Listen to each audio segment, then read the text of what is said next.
today I'm going to make this table from this tube, this posting tube that I've got.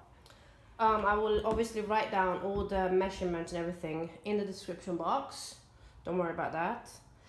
And then this is gonna be the base of the table.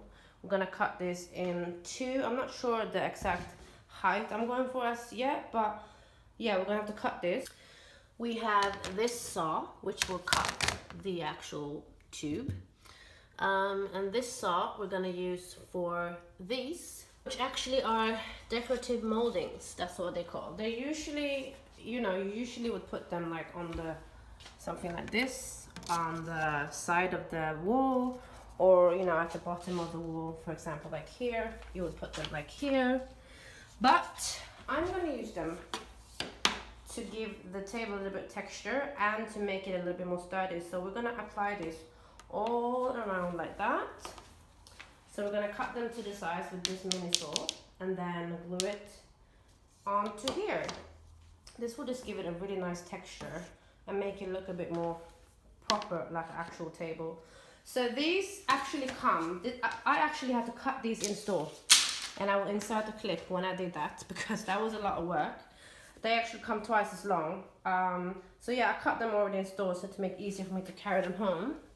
So current situation, they are not offering the cutting in store because of COVID, so I had to buy a saw, and I basically have to cut these in half myself because they're too long to take anywhere, not even on a bus. So now I'm actually doing this myself, cutting them in half so that they're a bit shorter. For the tabletop, I have a big MDF board that I had to buy from SELCO. And in SELCO, they actually offer you free cuts. You get 2 or 3 free cuts, and if you want to cut another cut, they charge you 50p per cut, basically. But the guy in there was so nice and friendly. Shout out to Chris. He gave me all free cuts. I got all these boards.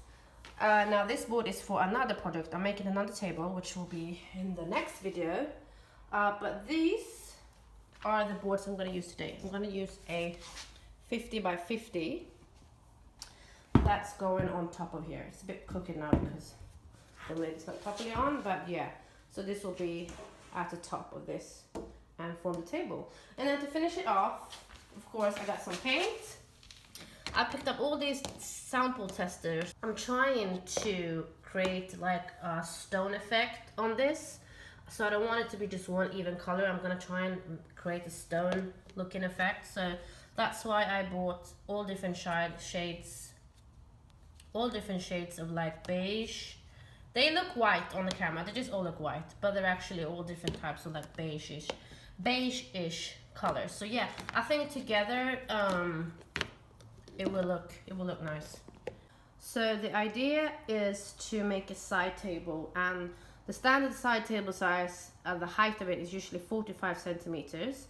So this is a little bit too high for me, my personal liking. I would like it to be a little bit lower. That's the kind of look I'm going for. So I'm gonna make it just 5 centimeters shorter. So I'll make it this is about 5 centimeters. So I'm gonna make it from here to the bottom. That would make it about 40. So that's the guide. This ruler is 40 centimeters. So if you have a ruler at home, it will most likely be this size. So you don't have to actually look at it. You just have to literally. 40 centimeters actually equals 16 inches. Yeah. So that's what we're gonna do. Just gonna keep marking it so that we know once we actually use the saw that we're actually cutting it somewhat equal. Well, somewhat.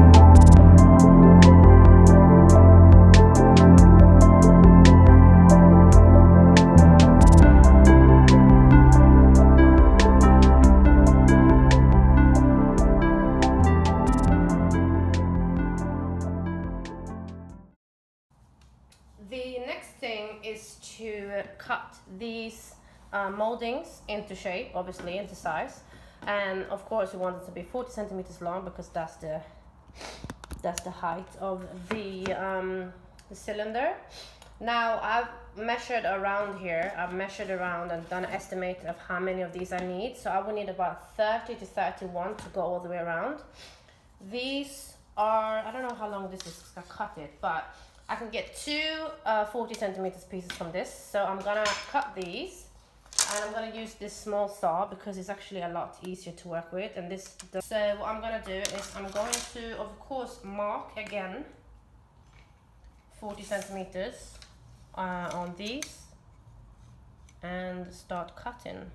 I'm gonna mark it on the back side, on the flat side, so that you won't see any marks, even though I'm gonna paint it over, but I just yeah, I don't want extra marks, do I? So yeah, 40, and then another 40 down here. Perfect. This is not, I don't think I can get a third out of this. This will be very lucky, but no, I cannot. So as you can see, it's a little bit too short. Yeah. So yeah. So I'm gonna use this as a guide. I'm gonna use this just to kind of hold this in place while I cut.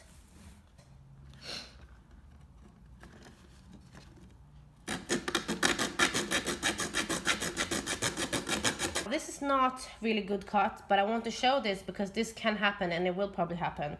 But I want you to know that it doesn't matter if it's not straight or even, because what's important is that the bottom part is even, because that's the thing that's gonna actually stand, you know, kind of close to the floor. Now the top bit, you won't even see that because you're gonna put, it's gonna stand in place. So the top part, you won't even see that because you're gonna have the board on top. So you're never gonna see what's really under here. So do not worry too much. Because the board's gonna be on top, you're not really gonna see what's going on under here, even if it's a little bit too short, if it's not straight, it doesn't matter. Just focus more on that it's aligned at the bottom. So far I've only cut about 4 of these, and I have all these to go. Now, this is very important to keep in mind that this is the size of the cylinder, whatever I chose to get. You can obviously get a smaller one, or you can get like a thicker one. Same thing with these. These come in a range of width and thicknesses. So this is calculated. This is calculated based on the size of this cylinder and these. So for example, you can get some moldings that are a bit thicker like this, or you can get smaller ones. So it really depends on your preference. So just keep in mind that these measurements in this video, or that's mentioned in the description box, only applies to if you buy the exact same size cylinder and the exact same of these. Because if you have a, think about it, if you have a bigger cylinder, then obviously you're gonna need more of these. And if you're gonna choose to have a molding that's wider, then obviously you won't need as many because they are thicker or wider. So here are now the finished, I'm just gonna call them sticks, this is easier. Here are the finished sticks that we're gonna use.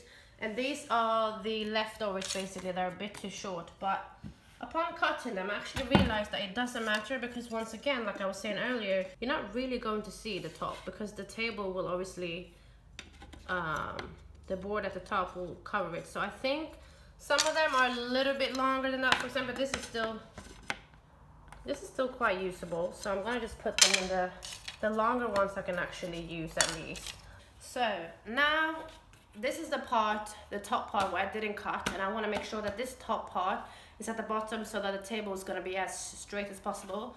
This is the part where I cut. It's still relatively straight, I would say, but I just want to make sure that it's proper straight, so that's why I want to use this part as the bottom. Then we're going to take our sticks and our glue, and I'm going to do just a zigzag formation.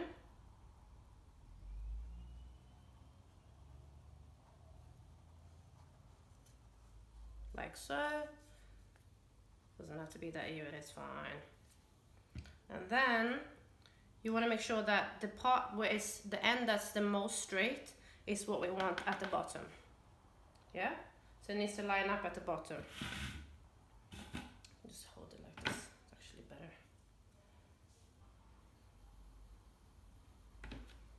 You can see this. This part is not so straight, but this part is straight. So this is the part we of course want the bottom, and we're just gonna align it next to the other one. Press it gently. Now, like I've been saying now, doesn't matter if the top is not, you know, equal, if one is shorter, one is longer, because once you put the board, you're not gonna see what's under there. So don't worry about it. Don't worry about nothing.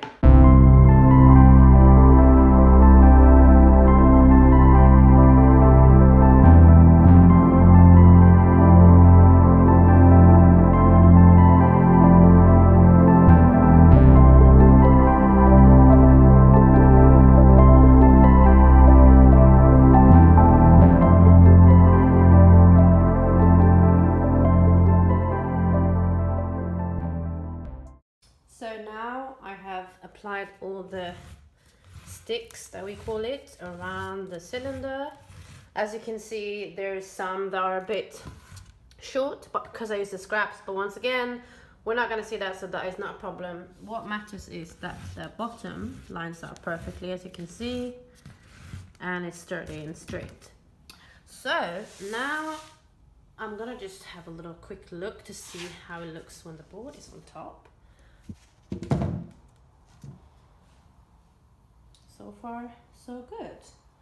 I'm gonna firstly paint this before I start to glue the top, because you're not gonna reach otherwise. So the colors I have are these. Now they all look white on camera, but they're not. So let's see here. We have one called Cancun. Kind of see the swatch there a little bit better. So I'm going for like a nude, stonish, warm mineral. Then I have Puebla. They're similar, but they're very different, I promise you guys. And this is Coastal Cliff. And then we have Light Shadow. Coastal Cliff, and this is from WILKO. Color looks like this. I don't know if the camera's picking up. I got some sponges, just a washing up sponge that I cut in two, and I just start with the lid, just use some of the paint, and then I'm just gonna start by dotting it all over. This is just gonna work as like a, I guess you could say, a little base coat. Doesn't have to be that even, because like I said, we're gonna make it look like stone, so the colors are gonna be a little bit spread out. Does that make sense?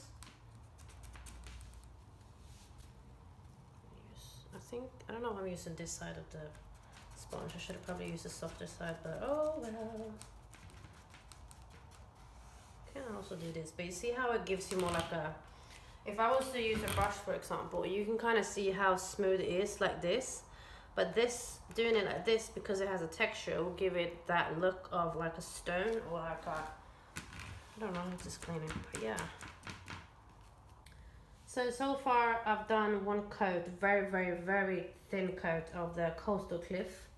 As you can see, it's not even, which is good, because that's what it wants. A little bit patches here and there, which is exactly how I want it to be.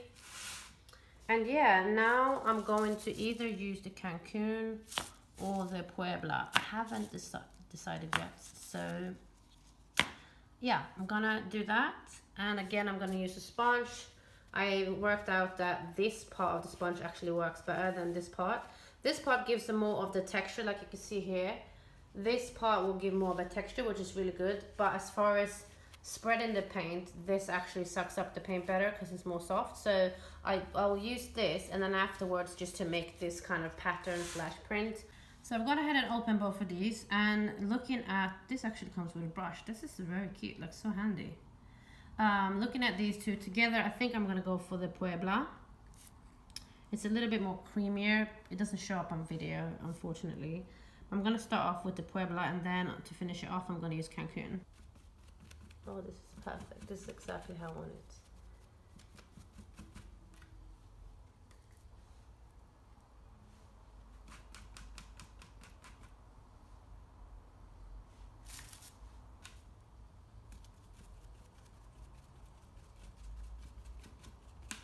This is actually meant for ceilings and walls, but this is just such a light wood. Like, this is not like serious wood. Like, it's not like you're painting actual, you know, wooden furniture. It's just for this product. So I feel like this paint will definitely still be good for that. I don't know if the camera's picking this up. So this is kind of how it looks now. As you can see, I love the texture it's giving me because it's giving me the stone effect that I want. This is how it was before, just with the first base layer, and then we have the Puebla. So for the little corners, or you know, the tricky part, I'm actually using the brush that tester pot came with. So I'm just very easy, just have to obviously make sure it's covered.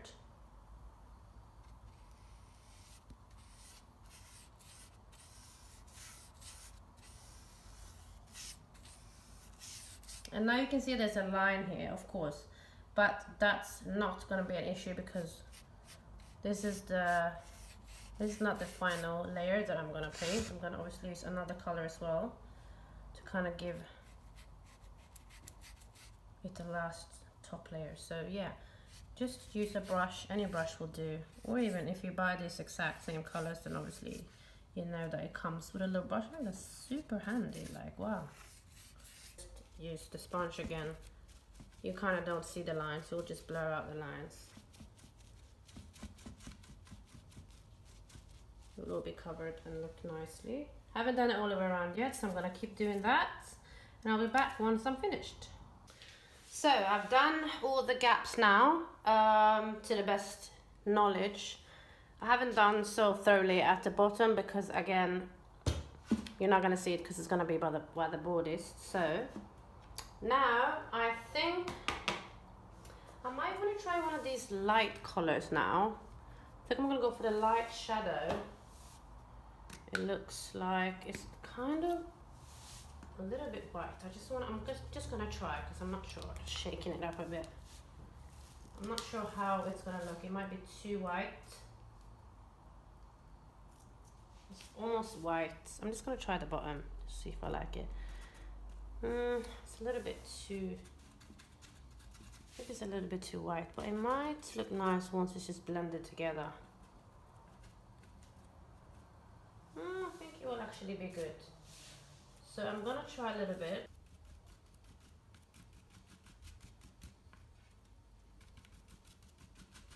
Here you just need very, very little because this is obviously just want to make like a little print.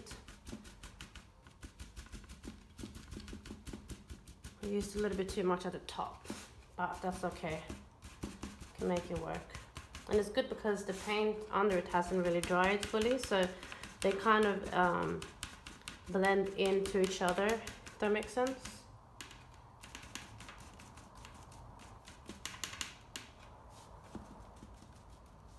I think that looks good. That kind of gives the illusion that it's kind of stone.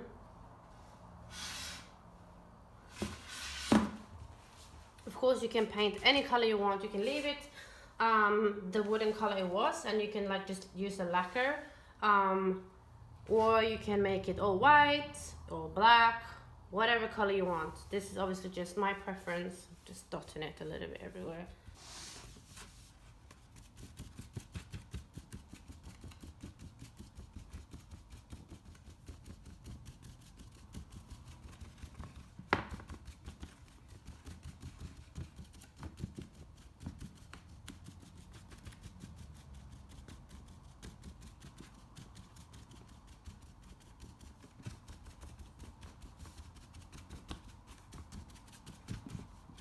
I'm pretty pleased with this. This does look like it is stone to me.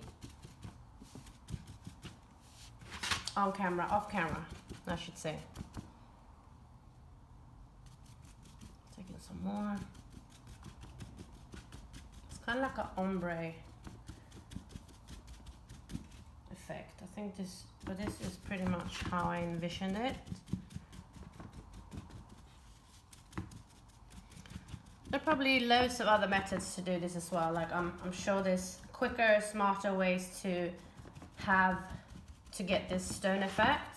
This is just kind of how I've, you know, worked out it to be. Now once we let this dry, it's actually almost kind of dry, it's touch dry anyways, we're gonna work on the board. So this is the tabletop slash the board.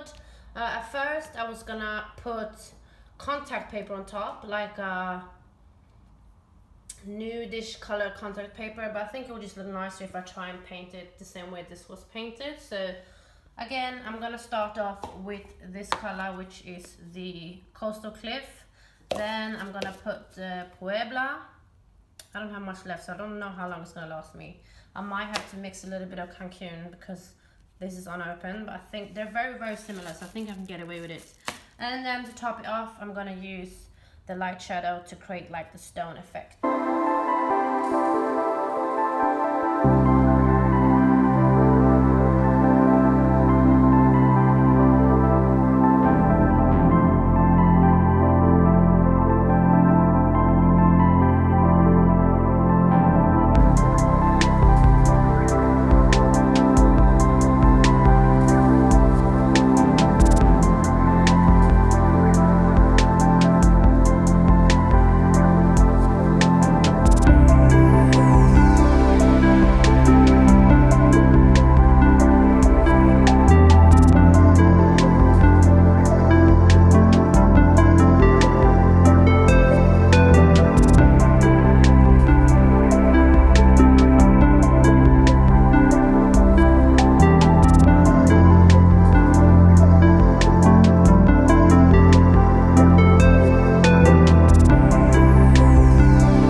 So now I'm almost finished with the board. I'm just doing some finishing touches and trying to just blend everything as much as possible to not have those very, very harsh